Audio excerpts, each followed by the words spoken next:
Welcome to my first ever unit review video, which involves a period from 1200 to 1450 CE. Today we're tackling Unit 1, The Global Tapestry, the first season of the historical reality TV show. Our main theme for this unit is state building. So how do you even run a massive empire? Well, it's a real challenge. Let's meet our contestants. First up, we have the Song Dynasty. Oh, Song China, the valedictorian of the 13th century. While Europe was busy with not much, China was having a golden age that was, frankly, showing off. First of all, they perfected the imperial bureaucracy. Think of it as the world's most difficult civil service exam, but it created a super efficient, merit-based administration. Song China during this time emphasized Confucianism, and it was the social glue which emphasized filial piety and hierarchy. You know, the type of situation where dad's always right, even when he's wrong. Now, the Song dynasty subscribed to the mandate of heaven concept. Basically, they believed that the emperor was chosen by a divine power. Remember how I said how Song China became the most populous country on earth? Well, their rapid growth in population could be seen in the population jumping from about 50 to 60 million in the 19th century to 120 million by 1200. And behind this was, well, Heimlich's favorite, the chopper rice, the adoption from Vietnam of a drought-resistant type of rice. Okay, switching back to Confucianism. Remember how I said in the last video of the difference between Neo-Confucianism and Confucianism? Well, Neo-Confucianism in the Song dynasty included elements from both Taoism and Buddhism, different to the prior Confucianism, as the one before was solely based upon Confucius's philosophy. As the Song dynasty heavily emphasized Confucianism, it carried a revival of Confucianism from the Tang dynasty. Now, the hierarchical nature of Confucianism was used to justify imperial rule. In other words, the emperors of the Song dynasty used the theory of having a hierarchical nature of society to prove that they have the right to rule above all. However, those leaders actually stripped women of legal rights and made them endure social restrictions. There was almost no education for women, as well as all people not belonging to the higher noble classes. Song China also practiced foot binding for women elites of the dynasty, which involves tightly binding the feet of young girls to change their shape and size. It was a sign of wealth, beauty, and discipline at the time, since a woman with bound feet could not walk properly, and therefore does not have to work. Nevertheless, the golden age of innovation, economic prosperity, and cultural influence came to a halt after the conquest of the Mongols. By the mid-13th century, Genghis Khan and his successors had carved out the largest contiguous land empire in history. They were known for their fierce methods of conquering and battle on horseback, and their adherence to a nomadic way of life. Though the Song was highly prosperous, they were militarily weaker than their northern neighbors. Eventually, Kublai Khan proclaimed the Yuan dynasty in 1271, and for the first time, all of China was ruled by a non-ethnically Chinese people. Next up, we have contestant number 2, Dar al-Islam and the Abbasid Caliphate. Now, this isn't just one empire, it's a whole franchise operation, like a bunch of different stores all selling the great product, which was Islam. Perhaps the greatest thing about the Abbasid Caliphate was their capital city in Baghdad. The city was a trade powerhouse, and it was right in the middle of the Silk Roads which connected China, India, the Mediterranean, Europe, and also West Africa. Gold, spices, ideas, and inventions all flowed through this city. The Caliph established the House of Wisdom, a massive library that wasn't just a library. It was a massive academic center and was used by many scholars for translation of ancient manuscripts. Scholars from all over the empire sought to translate all the world's knowledge into Arabic, and they saved the works of Greek thinkers like Aristotle, Plato, and Galen, which had been lost to Europe. Now up to cultural and religious sides of the Abbasid Caliphate. The Abbasid Caliphate wasn't just a political entity. It represented the defender of the faith of Islam.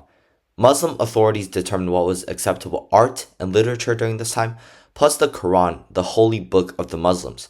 The Quran is considered the direct word of God revealed to the Prophet Muhammad. The spread of Islamic religious beliefs also came with technological and cultural developments, as Islam spread throughout the Abbasid Caliphate's extensive trade routes. There was a thing called the Dar al-Islam, which meant the House of Islam, and represented all the territories and empires affected by Islamic culture, even economically.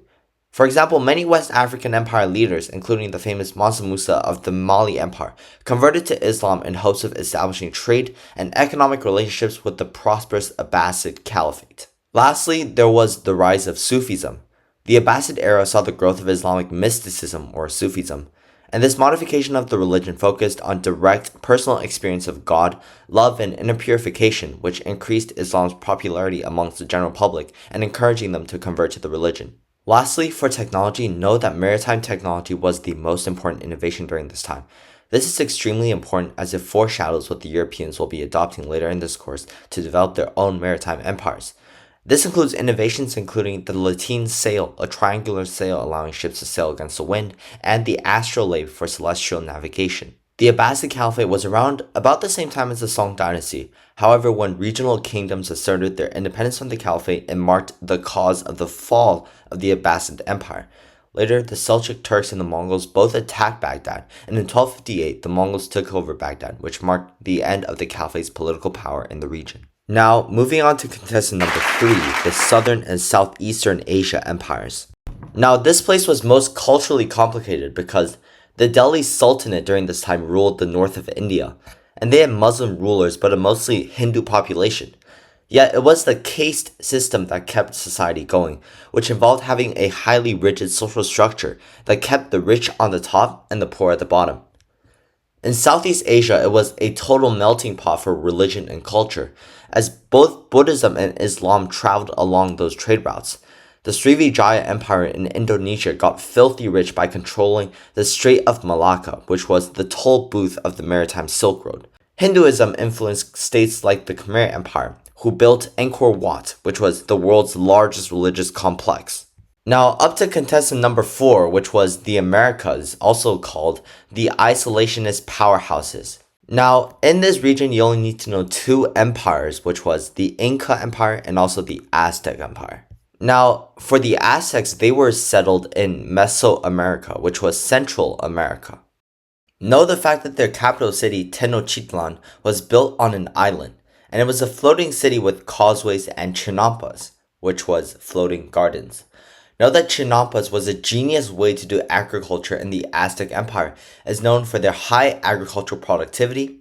Farmers could grow multiple crops throughout the year and also cultivate a wide variety of them. Now, their state building was all about military power and tribute. Also know that their empire was highly decentralized. What does decentralized mean? Well, it means the lack of an orderly government overseeing all in the empire. The Aztecs also made prominent the exercise of human sacrifice, which they saw as necessary for tributing the sun god.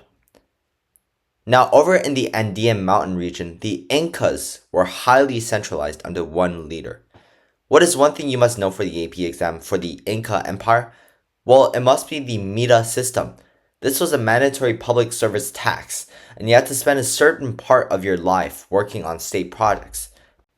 Now, this means that the Americas developed massive, complex empires entirely and independently. Next up, we have contestant number 5, Africa, which was the Gold and Salt Kings. Now, don't sleep on Africa in this period, because it was home to some of the wealthiest states on earth. First up, we're looking at the Swahili city-states. On the east coast of Africa, cities like Kilwa and Mogadishu were the biggest hubs of Indian Ocean trade. They were culturally blended, and they had Bantu-speaking Africans who were also Muslim. They traded gold, ivory, and slaves for silks and porcelain from China. Now, why were they also Muslim, you may ask? Well, remember the impacts of trade from the Abbasid Caliphate region? Many traders and merchants were spread across the Dar al-Islam, which promoted cultural movements like this. Next up, we have the Mali Empire. In West Africa, we have the legend, the myth, the walking stimulus package, Mansa Musa. This guy went on a pilgrimage to Mecca and spent so much gold that he crashed the local economy for a decade. He put Mali on the map, literally. His wealth also funded Timbuktu in the Mali Empire, which became a legendary center of Islamic learning. Fun fact, he also converted to Islam. Now, Africa during this time was deeply connected to the larger world, especially through trade, and its empires were powerful, sophisticated, and rich. So, what is the point of all of this? All of these states were doing their own thing, but they were slowly but surely being woven together into our global tapestry. By 1450, the world is this: a tangled, messy, but ultimately connected ball of yarn. The state buildings, the spread of religions, the boom in trade, it all sets the stage for what's coming next. In Unit 2, a few ambitious kingdoms on the edge of Europe are going to look at this ball of yarn and say, what if we untangled it ourselves? And that's when things get really crazy. So thanks for watching, hit that like button, subscribe for more AP World, and in the comments tell me which civilization would you most want to be a ruler of. I'm going with Mali because I've got a pilgrimage to fund. Stay curious.